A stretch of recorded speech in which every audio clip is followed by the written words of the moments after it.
Yins, guys! Thank you for listening to the Bridge to Buctober podcast, where we talk all about the Pittsburgh Pirates and that. My name is Josh. Today is April 3rd. The Pirates have won a baseball game. Let's talk Paul Skenes and Oneil Cruz today. Day off.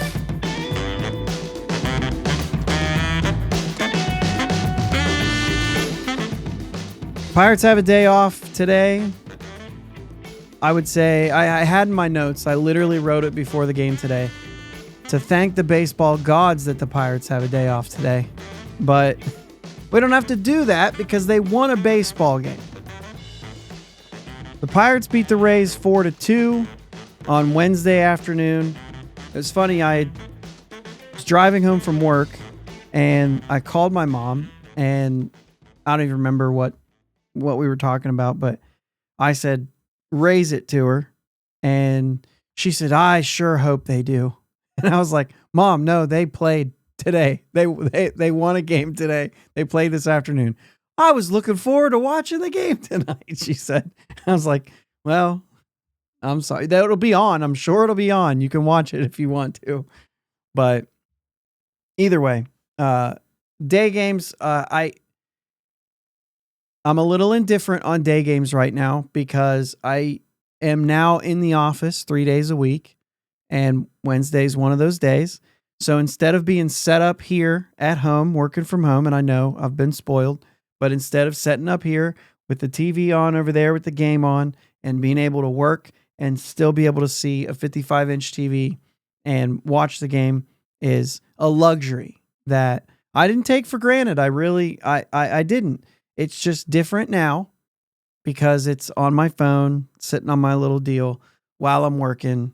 And so I listen to it, right? Because I have the headphones, but essentially when something good happens, I can poke my head down to the screen and get my old eyes and watch the play and whatever. So I got to, you follow all the tense moments and all that stuff, but it's not as good as having it on the big screen. Day games were awesome for those times.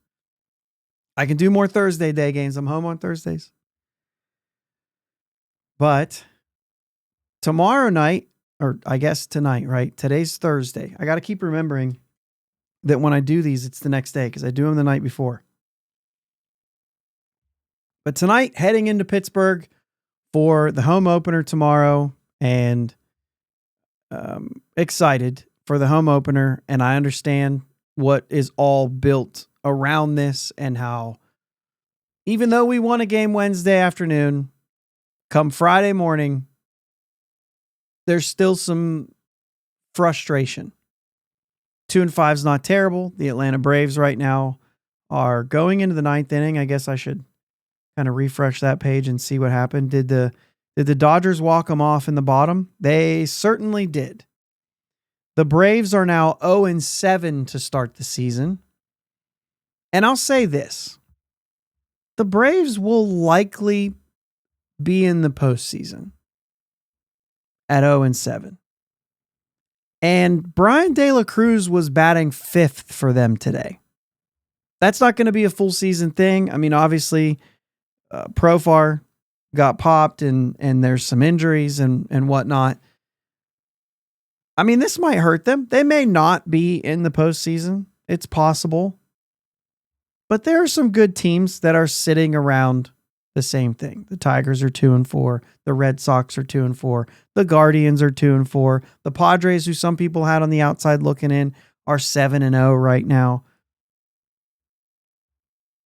So there's some, the Brewers and the Royals, who a lot of teams would have picked to win their divisions, are 2-4. And I don't want to make excuses, but the Pirates did win a game. And so we are positive today. Understand that. This is going to be a positive show today because I don't know how many chances I'm going to get early this season to be positive. I obviously haven't been, but I'm going to take advantage of a situation here today. So bear with me, but it's not like it's a stretch. We've got two things to talk about. If you want to get negativity out of the way, we can talk about the offense still isn't there. It's 4 runs. 4 runs is the magic number for me. We did it the first 3 days. We came out of the. We're now with 4 runs. We are 2-2. So bullpen, whatever. We are 2-2 when we score 4 or more runs, which is really only 4 because we haven't scored more than that yet. I mean, even when this offense goes good, we still only score 4. There's a lot to fix. And there's a lot of unlucky. So you can talk about Ke'Bryan Hayes and Jack Suwinski and how they've been hitting the ball hard and not getting on. Jack Suwinski is going to strike out. He's looking a little more like the 2023 Jack Suwinski, though. So I don't know. Maybe we'll see. It's going to be time. How much will they let him play? Brian Reynolds right now has a tricep issue. He's been DHing a lot, which is taking Andrew McCutchen out of the lineup, which is interesting in and of itself. I think this stops Friday. Because it's the home opener, and they're certainly going to play Kutch for the home opener. Defensively, I think Sunday night we're going to talk about a lot of this stuff. Me and Jake on the Sunday night show, live show Sunday night on YouTube, 9 p.m. So if you haven't been a part of that, come check it out. Come check out the live show on Sunday night. It's a lot of fun. We spend a little more time than what we do here. But, defensively, there's still some things to do. They are stealing a lot of bases, but that doesn't mean that base running's been perfect. Although one example of good base running today was Ke'Bryan Hayes staying out of, or keeping IKF out of the double play. In that game, when Key gets caught in a rundown on the comebacker back to the mound, if you draw that up anyway, you just don't hit a comebacker back to the mound. But even if you do, there's a chance that's a double play. You can't have that. So Key kind of pumps. He gets into a little bit of a rundown. Ideally, you would like the runner to move up to third behind you. There wasn't enough time for that. It was played pretty well by the Rays. But also, you stayed out of a double play. And so Ke'Bryan does his job there. Baseball IQ on Ke'Bryan. The back's a problem, but baseball IQ is there. And then it ends up leading to a run. And that's a big run. You get the base hit by Andy Rodriguez, you get the run, and that's a big play. So you win this game. In the games that they've lost, they haven't done stuff like that. It hasn't been there. I don't want to go negative. Let's talk Paul Skenes. I guess we could say too about, we made the catch, but Adam Frazier not moving out of the way of an outfielder when the outfielder's calling the ball. That could have been a disaster, right? But it wasn't. We caught the ball. Everything's okay. Adam Frazier, get out of the way. When the outfielder calls the ball, it's his. Get out of the way. Don't try to be a hero.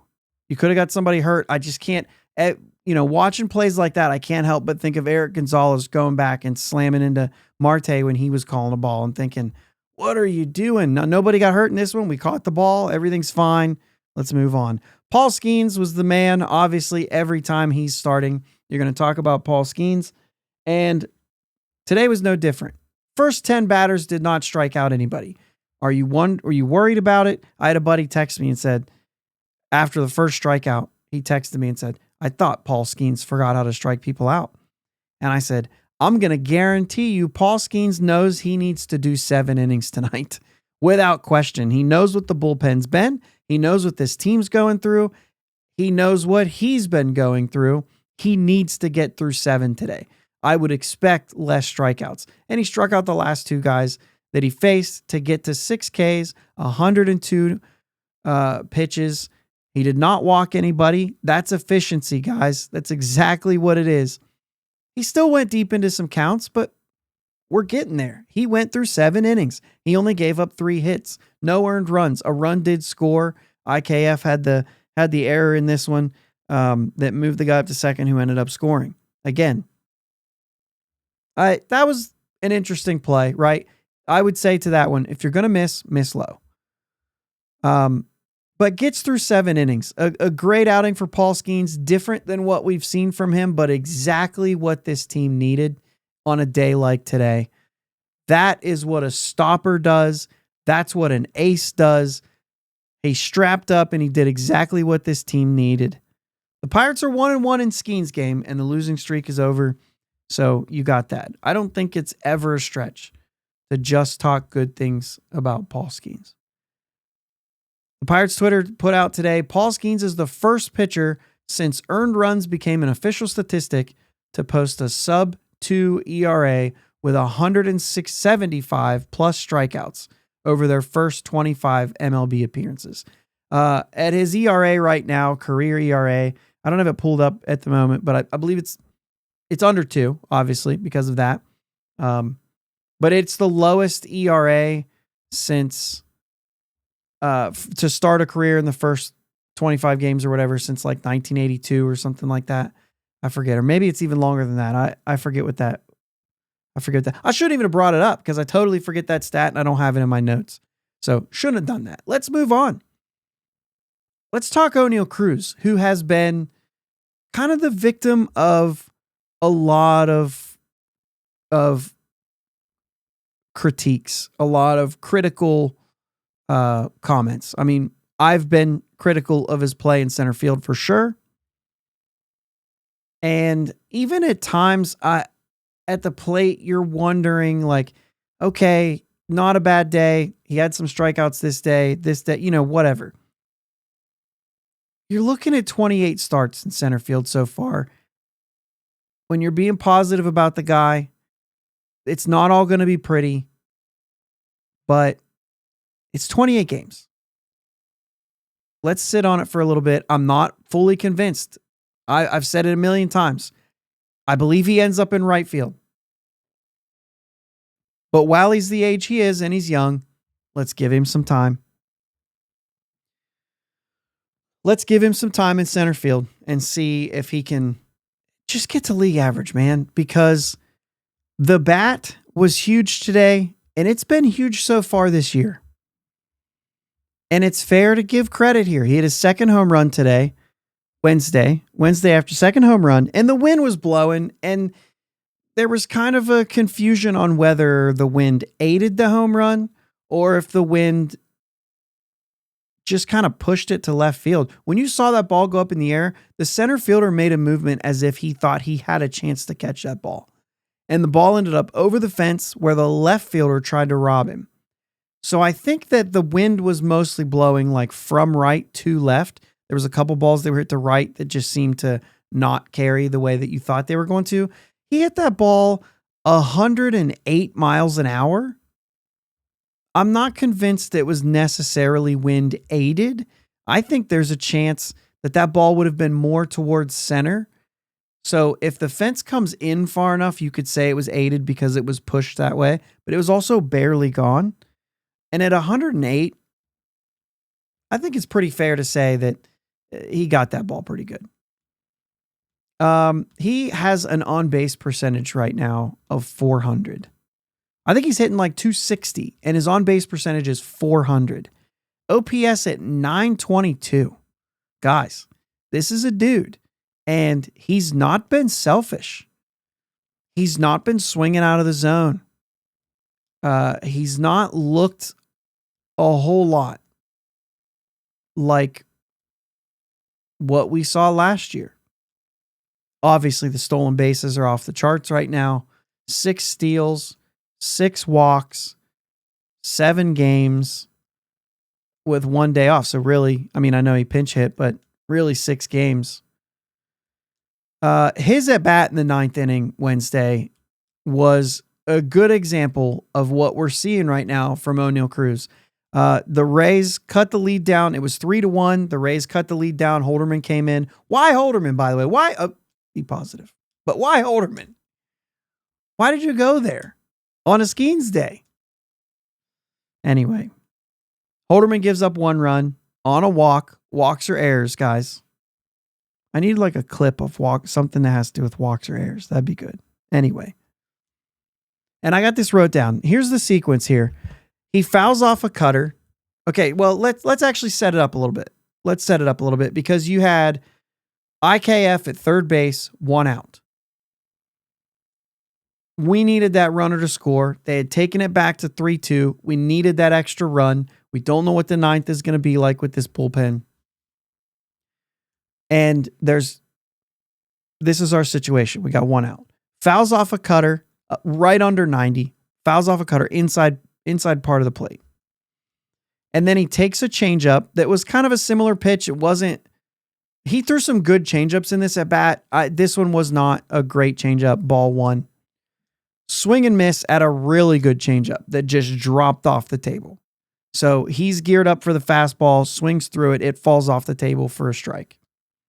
And then another changeup, this one low and away.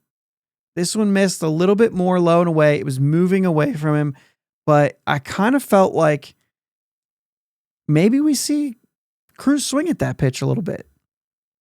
But that's not even it. 2-2 count. Fouls off a 95 mile per hour fastball. Everything to this point has been 89. 5 miles per hour faster than anything else. Almost 6. And inside corner, right on the hands, fouls it off. That was a good swing. Then fouls off a changeup that I believe 2024 Cruz would have swung through. It was very similar to the one that he swung and missed at earlier. And I think it was a little bit low and away maybe, but the thing is he slowed his bat down and fouled it off. It was clearly like not typical, like his bat speed is elite, right?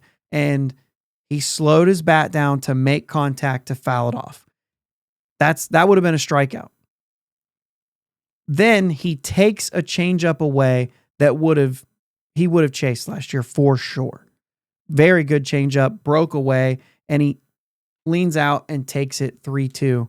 And you're thinking, okay, that would have been a strikeout last year too. And now we're 3-2. This is big. 8th pitch of the at-bat, another changeup on the outside corner. This one left up a little bit. He hits it 103 off the bat for a 380-foot sac fly. We get our insurance run. A pretty good sequence. There was a couple pitches there that you could call maybe like throwaway pitches there, but 2 pitches in particular that would have struck out 2024 Oneil Cruz. And he was able to take one and foul another one off. Very impressed with that at bat from Oneil Cruz. And I think it made a big difference. Now, obviously, they did not score a run. Dennis Santana came in and closed it out in the 9th. But this is a sign of a dude who has something different going on this year for him. We'll be back at it tomorrow morning, Friday morning. We'll be back at it with another one for the home opener. We get to sit in a day where we can't lose today, which is a good thing. So let's sit in that for a moment. We don't know how long it's going to last. We're hoping this team can turn a corner early on in the season. But as of right now, we just won a game. And so I wanted to take advantage of just talking about 2 players who are the 2 best players on the team right now. Have a great day. Home openers tomorrow. If you're going to the game, let me know. After that, me and Jake will be back Sunday for a live show. Come and join us on YouTube for that one. As always, have a great day, guys. Let's go Bucks. Thanks for listening to the Bridge to Buctober podcast. Subscribing to your platform of choice is the best way to be notified for new episodes. And now, new episodes every weekday. Remember, live shows with my dad and Uncle Jake are Sundays at 9 p.m. Subscribe to the YouTube channel and join them in the live chat every Sunday. Follow them on Twitter, Facebook, and Instagram at Bridge2 Buctober. Clear the deck, cannonball coming, and let's go Bucks.